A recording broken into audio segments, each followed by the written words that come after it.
So I've just finished doing a series on explaining tablature, all the different techniques you'll come across when you're reading guitar tab, and the final technique in that series was something called, I think they called it Vibrato Arm.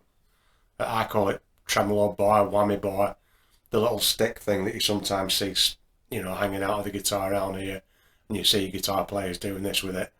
So that's what I'm talking about now. On the technique video for the tablature, I was just focused on trying to explain how to interpret the tablature music as it's presented to you and how that relates to what we actually do on the instrument. I've decided to, whilst I was making that video, I decided to make another video about explaining some of the hardware, the technical aspects of the vibrato arm, tremolo bar, whichever you want to call it, because they're not all the same on all guitars. Not all guitars even have them. So I just thought, there's a little point for possible confusion there. So if this is a topic that's new to you, then maybe this might be helpful. So I'm going to start off with I'm going to look at this guitar, which is one that you've probably seen me play lots of times if you watch the channel. This guitar doesn't have that hardware feature on it at all, so it doesn't have the tremolo bar or vibrato arm. If we look, hopefully you'll be able to see this, if we look down at this area of the guitar, the bridge of the guitar, this is actually firmly bolted down to the body of the guitar, and it doesn't move at all.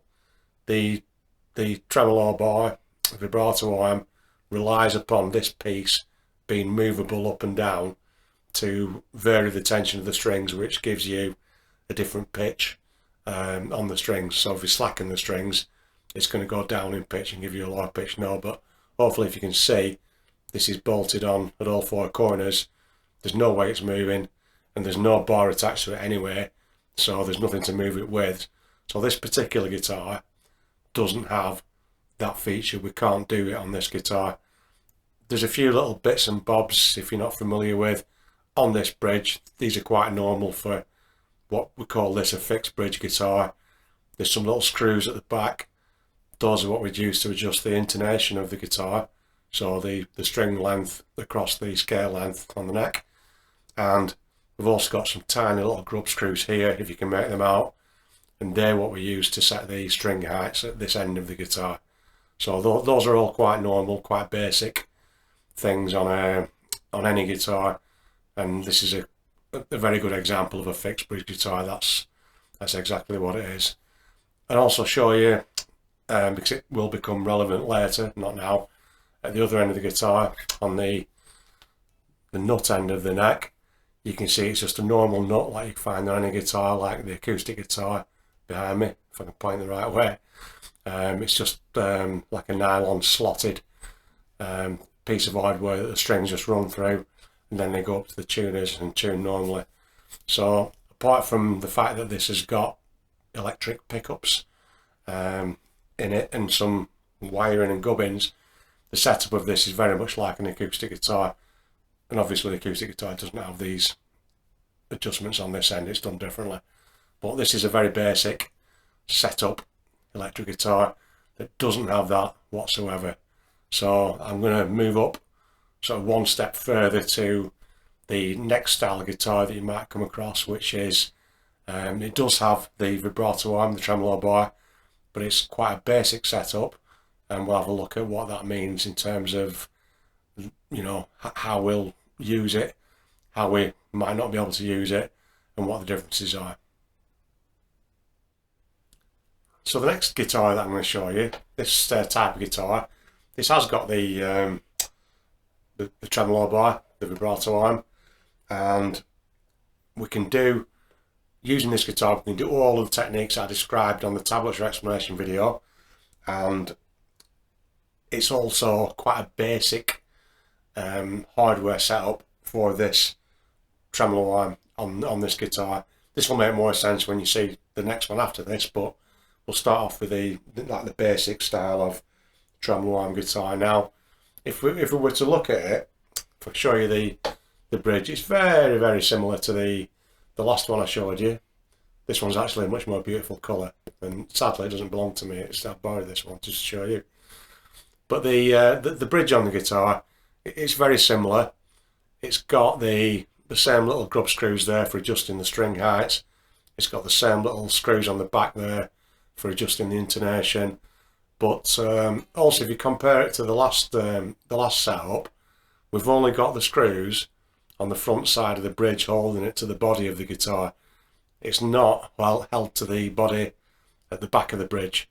So this front section kind of acts like a pivot. So this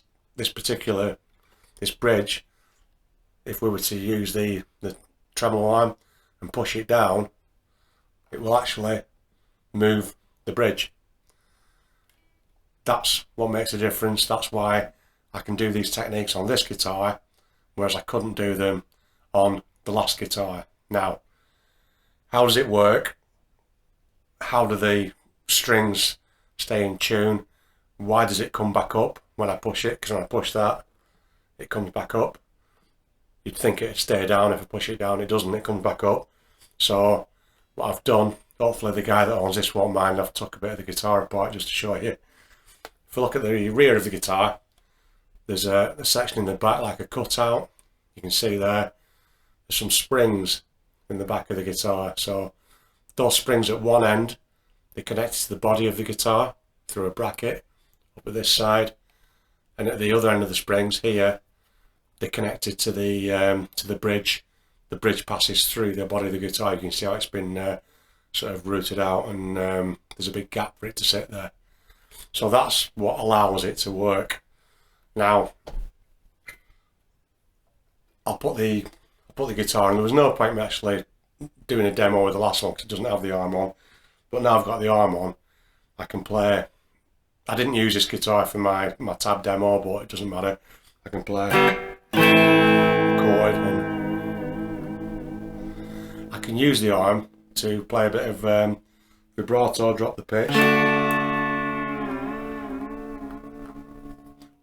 Or we could just do a single note.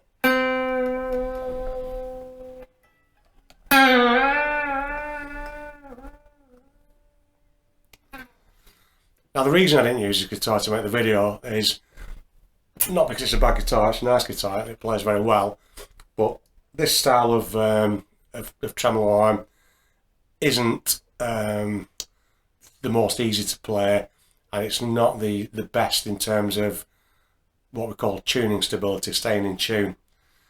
Because of the nature of the instrument, the strings, when I'm using this to adjust the tension on the strings, they're going to slip and they're going to move in certain places on the guitar.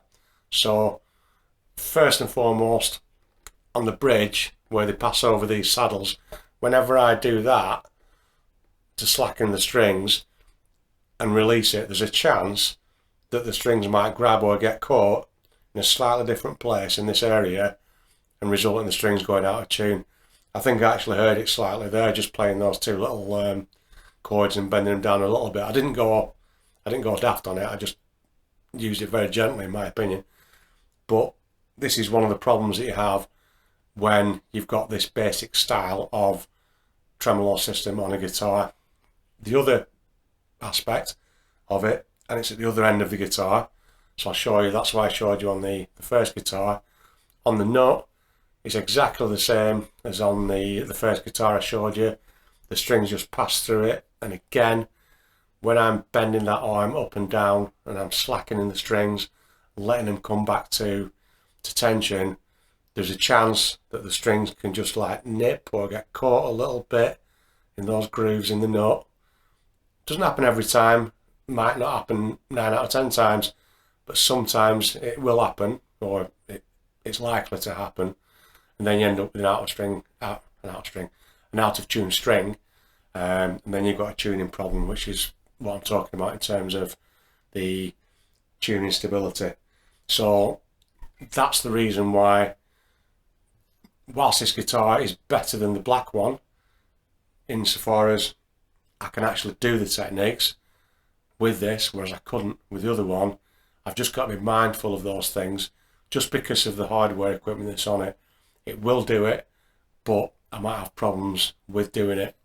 And lastly, just before I put this one down, the way this one's set up at the minute, I can only actually lower the pitch of the notes by pushing down.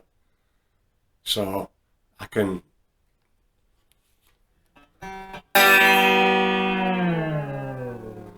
push that down and lower the pitch of the notes, but I can't pull it up to raise the pitch of the notes. So that's a limitation as well with this style of tremolo system. That's not a problem playing the tab examples that I showed you, because they were all pushing the bar down. But there are other techniques. Those tab examples are fairly, I'm not going to say beginner level, but there are more advanced levels above those that you might want to use the bar to pull up as well as going down. And this type of setup, that doesn't allow for that. You'd need a more sophisticated system, which is what I'm going to show you next. So finally, I'm going to show you this guitar that's a more advanced tremolo arm vibrato bar setup than the previous one, and it overcomes some of the problems that I described on the last guitar. So if I'm describing this guitar, a lot of it's very similar, I'll show you in a second, but I'll describe it as the tremolo system, the vibrato system, is what we call fully floating, which means it can go up in pitch as well as down in pitch. And it's also got another little clever feature on it called a string locking system that holds the strings in place so that they don't go out of tune, or so that they are very less likely to go out of tune. So I'll show you those bits, and then you know, we'll have a look at what that actually means. So in terms of fully floating, it works the same as the last guitar. It's got the springs in the back, just the same as the last one. I've not bothered taking the cover off because it looks exactly the same almost. But if we look at the actual the bridge unit on this guitar, we can see immediately there's quite a lot more detail to it. There's a lot more bits and bobs on it. Don't worry too much about it. It looks a lot more complicated. It's still got the string height adjustment on. I can do that just the same as normal using the technique I would on the other one. It's got the intonation adjustment. I can do that the same. The only thing it's got different really is the fact that it's got extra screws on that enable me to lock those strings. So rather than them just being able to pass through from where they meet at the bottom and come up to the top of the guitar, they're actually bolted down and clamped in place on the bridge so that they don't move. They won't get caught in the little grooves. And on that note, it's the same at the top end, the headstock end of the guitar. You can see this nut, hopefully you can see, looks a little bit different than the other guitars that I've just showed you. So rather than the strings just passing through a nut, there is a nut underneath here that the strings do pass through, but it's got these, there's 3 of them, clamps on it that you tighten up, and they clamp the strings down again just like at the other end and lock the strings in place. So if I'm putting strings on this guitar, it'd be a case of putting the strings on, these would be slack. I'd use the tuning pegs as normal to tension the strings. I'd probably, if you've seen my own particular technique video on restringing, I'll stretch the strings in a little bit, make sure they're not going to slip out of tune too much, and then when I'm happy with the strings being in tune, then I'm going to clamp these bolts down, and that'll lock the strings in place. So my strings are locked in place at the headstock end, at the nut, and also they're locked in place at the bridge end, and that helps a lot with the tuning stability. It's unlikely that the strings will slip out of tune on this. They do sometimes, but I've got little fine tuners on here at this end of the guitar that I can adjust the tuning with. That's all of that is quite normal for this style of guitar. So it overcomes a lot of those problems and allows me to go up and down in pitch with the bar, which I'll show you in a moment. Now, question obvious question might be, well, why aren't all guitars made that way, so that you don't have those tuning problems and so that you can go up and down? It would make sense, probably, if you think about it like that. One reason is obviously there's more equipment, there's more detailed equipment on it, so the guitar becomes more expensive once it has those features on. So that's one reason why not all guitars may have that on. And another reason, apart from the expense, even if money was no object, is the main downside of it is the setup and the restringing process on a guitar like this is quite a lot more time consuming and a pain in the backside than on a normal fixed bridge guitar, because I've got to go through that process. On these, you've actually got to, if you've ever restrung your guitar, the strings come with little balls on the bottom end of the strings. You cut those off on this style of guitar and then put the end of the string in, then clamp it down, and then put it up through the tuning pegs, then bring it up to tune, then myself personally have a bit of a stretching with the strings, try and make them as consistent as possible, and then lock it in. Once I've locked these, I can't use the tuning pegs anymore because they'll make no difference. So I've got to use these fine tuners, which is okay, but they've only got so much adjustment, which is why it's important that you stretch the strings. So there's a lot more hassle goes into setting up and restringing this style of guitar than on either of the other two styles of guitar. And that's particularly important if you've got a problem when if you're performing live, playing with a band or something like that, and you have a string breakage. Well, you can have a bigger problem replacing the string on this than you are on the other guitars. So it swings and roundabouts, nothing's for free. So just because you have these extra features, it does come at a cost. But hopefully that explains to you the different styles of tremolo systems or no tremolo system at all on those different types of guitar. Now, just to complete with, if we play the guitar and we can see I can do the mild, soft vibrato that I did with the last guitar, but because it's got this more sophisticated tremolo system, I can go crazy with it. I can drop the pitch of the notes so that the strings are entirely slack and go right down.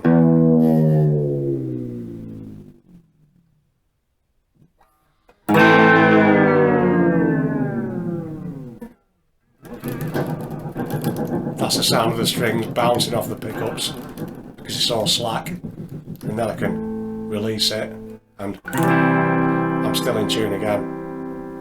So that's the one benefit of these locking systems on the guitar.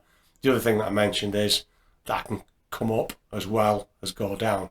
So I can play, if I'm playing a note going down, I can go up as well as down, or both, to quite extreme levels. Doesn't sound that particularly good on a clean sound. I'm just doing it to show you now. Those sort of techniques are probably done in a heavy rock sort of style with distortion on the amp and maybe a couple of effects and things like that. It would sound a lot better, but this is just to give you the indication. I can play bar chord and drop it right down until there's nothing there, or I can play the same and pull it right up and it's still in tune later. So that's the main differences between the different types of tremolo systems on guitars. Hope that's been helpful to you, and whichever style of guitar, whether it's this complicated system, whether it's the more basic one where you can just go down, or whether it's just the fixed bridge where you can just play your guitar normally, I hope that you can enjoy.